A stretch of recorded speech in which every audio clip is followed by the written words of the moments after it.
2015 में शंघाई में चीनी राष्ट्रपति शी जिनपिंग के साथ प्रधानमंत्री मोदी ने अपने संबंधों का वर्णन किया। मैं एक लाइन पढ़ के आपको सुनाना चाहता हूं। दो राष्ट्राध्यक्ष ऐसे आत्मीयता, निकटता और सहचर्य के साथ मिल रहे हैं जो +1 है, वैश्विक संबंधों की पारंपरिक बातों से बेहतर है और इस +1 दोस्ती को समझने और सराहने में बहुतों को समय लगेगा। 2015 में नरेंद्र मोदी जी ने शी जिनपिंग के लिए कहा। और शी जिनपिंग ने क्या कहा? कल प्रधानमंत्री जी, जैसा कि आपने कहा, आप और मैं द्विपक्षीय संबंधों पर दोस्तों दिल से दिल की चर्चा की तरह स्पष्ट बातचीत में लगे थे।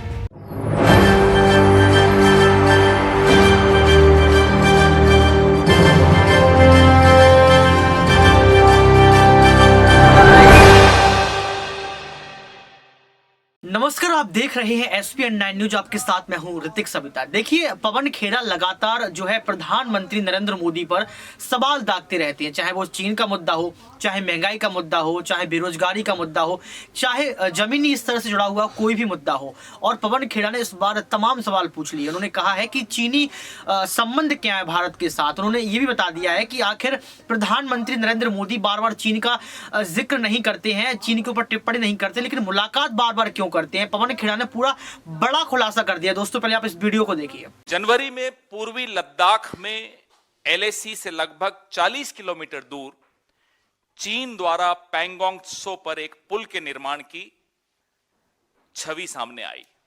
आप लोगों ने ही जारी किया, आप में से कुछ साथियों ने मीडिया में यह दिखाया था।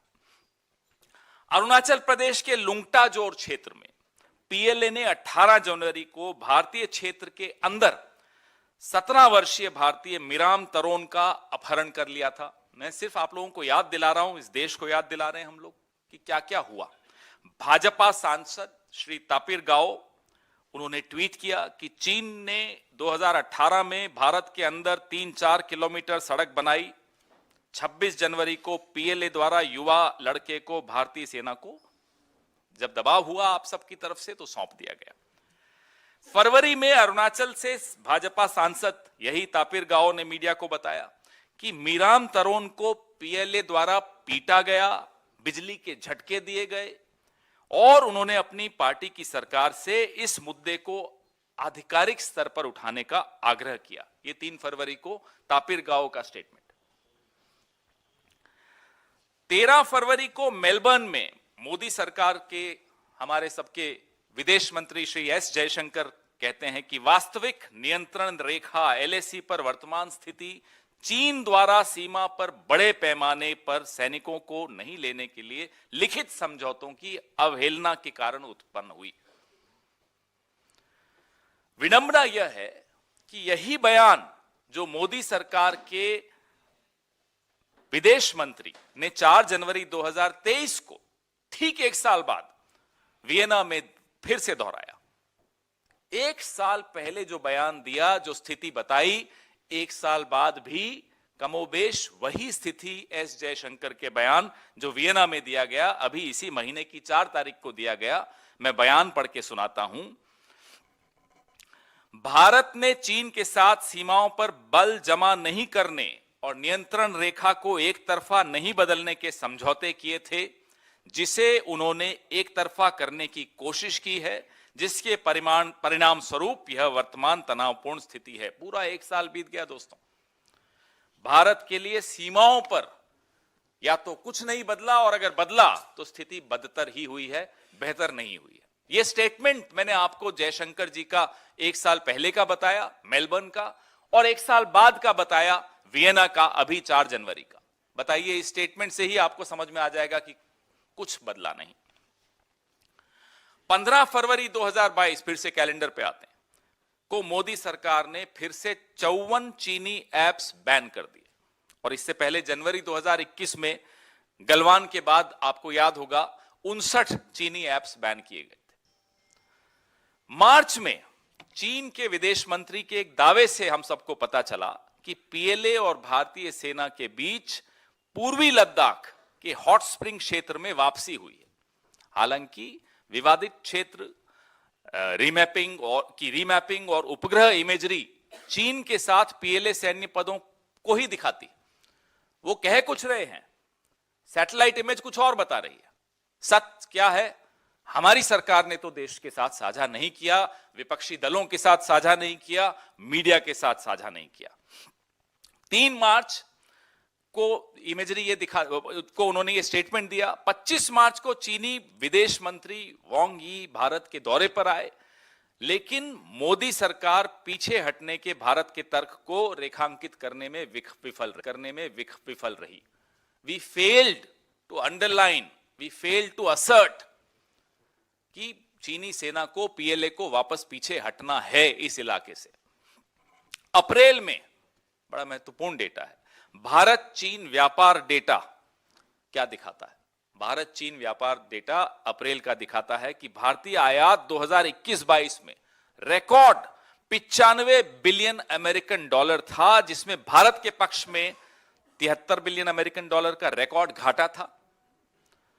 यहां तक कि चीन भारत को 2000 वर्ग किलोमीटर तक गश्त देने के अधिकार से वंचित करता रहा, लेकिन हमारा व्यापार देखिए कैसे स्पीड से बढ़ रहा है।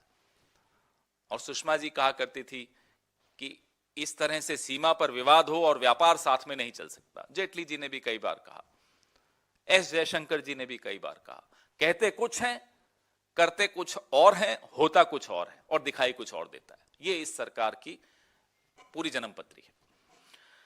मई में राष्ट्रीय सुरक्षा का एक अक्षम्य उल्लंघन हुआ, इसको कभी कोई माफ कर ही नहीं सकता। चीन ने पैंगोंग त्सो झील पर दूसरा पुल बनाया। जैसा कि मीडिया रिपोर्ट से पता चला कि चीन पैंगोंग त्सो में बड़ा चौड़ा दूसरा पुल बना रहा है, जिस पर बख्तरबंद स्तंभों को ले जा सकता है। आप बताइए, इंफ्रास्ट्रक्चर की हम बात करते हैं कि साहब हम बॉर्डर पे इंफ्रास्ट्रक्चर बना रहे हैं, ये विवादित क्षेत्र पे इंफ्रास्ट्रक्चर बन रहा है जहां बड़े बड़े बख्तरबंद उनके वाहन आ सकते हैं।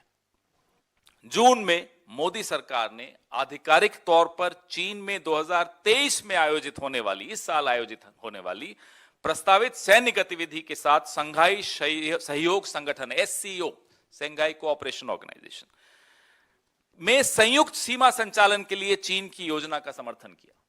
हम तो झुकते चले जा रहे हैं साहब। मतलब ऐसा सरेंडर किसी देश के प्रधानमंत्री का अगर देखना हो तो आप आइए, मोदी जी का सरेंडर देखिए। जो आप चाहते हैं, व्यापार चाहते हैं, लीजिए।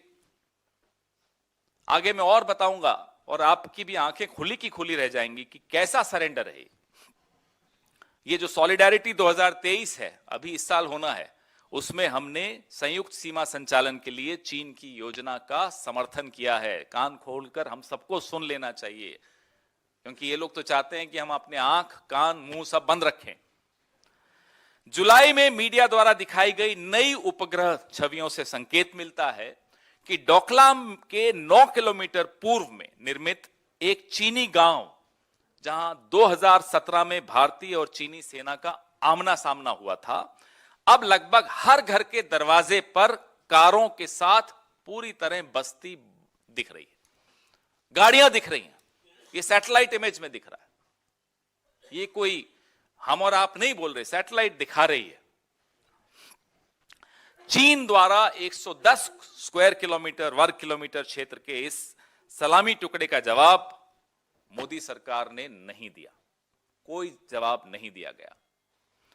अगस्त में विशेषज्ञों की उपग्रह इमेजरी से पता चला कि पीएलए की सतह से हवा में मार करने वाली मिसाइल साइट डोकलाम के उत्तर में सिर्फ 50 किलोमीटर दूरी पर भारत, भूटान और चीन के बीच में जो ट्राइजंक्शन सीमा क्षेत्र है, जो मार्च 2022 से हो रहा है, अब पूरी तरह चालू। खतरा इतना करीब आ चुका है, अभी तो हम सिर्फ अगस्त तक पहुंचे हैं इस कैलेंडर में। सितंबर में भारत और चीन ने एक संयुक्त बयान दिया, 8 सितंबर 2022 को, तो देखा आपने इस वीडियो को देखने के बाद आपको पता लग गया होगा कि हमारे देश में आखिर चीन का मुद्दा जब उठता है तो आखिर क्यों विपक्ष की माइक को ऑफ कर दिया जाता है। सदन में जब पहुंचते हैं, संसद में जब पहुंचते हैं तो देश के प्रधानमंत्री क्यों जो है जब विपक्ष सवाल पूछता है उसका जवाब क्यों नहीं देते हैं। बड़ा सवाल ये भी है। और सबसे बड़ी बात यह है कि जब आप लोग कहते हैं कि हम अपने भारत देश में चीनी वस्तुओं का बहिष्कार कर रहे हैं, इसके बावजूद भी आप लगातार देख रहे हैं कि जो मोबाइल्स फोन आ रहे हैं, जो तमाम जो है इलेक्ट्रिक चीजें आ रही हैं, उनमें लगातार चीनी वस्तुओं का, चीनी उपकरणों का प्रयोग किया जा रहा है। और सबसे बड़ी बात मैं आपको बताना चाहूंगा दर्शकों, आप भी समझते हैं कि आपके घर में कितने सारे मोबाइल जो है चाइना के होंगे, कितने सारे कपड़े जो है चाइना से यहाँ पर आते हैं, कितनी सारी ऐसी चीजें हैं जो चाइना से उपयोग की जाती हैं। इसके बावजूद भी आप टिकटॉक बंद करके जो है ये प्रदर्शित करना चाहते हैं कि भारत में चीन का बहिष्कार है। टिकटॉक बंद कर दिया आपने, 5 से 7 ऐप और बंद कर दिए। इससे क्या होता है? सबसे पहले देश के प्रधानमंत्री को पवन खेड़ा के पूछे गए सवालों का जवाब देना पड़ेगा। और दूसरी बात यह कि देश के प्रधानमंत्री को जो संसद में बार बार सवाल पूछे जाते हैं, इन सवालों को जो है प्रेस कॉन्फ्रेंस के तहत जवाब के तौर पर आगे आना पड़ेगा और यह भी बताना पड़ेगा कि आखिर आपके संबंध क्या है चीन से। क्योंकि पवन खेड़ा ने एक बयान और दिया था। पवन खेड़ा ने यह कहा था कि जब देश के प्रधानमंत्री यानी कि नरेंद्र मोदी जब गुजरात के मुख्यमंत्री थे तब जो है लगातार वो चीन जाते रहे, चीन के प्रधानमंत्री से बात करते रहे। लेकिन सबसे बड़ा सवाल यहाँ पर यह खड़ा होता है कि आज देश के प्रधानमंत्री चीन के मुद्दे को लेकर क्यों बात नहीं करते हैं दोस्तों। और पवन खेड़ा की बात से आप कितना सहमत हैं, आप कमेंट बॉक्स में जरूर बताएं। आज के लिए सिर्फ इतना ही। देखते रहिए SPN9 न्यूज।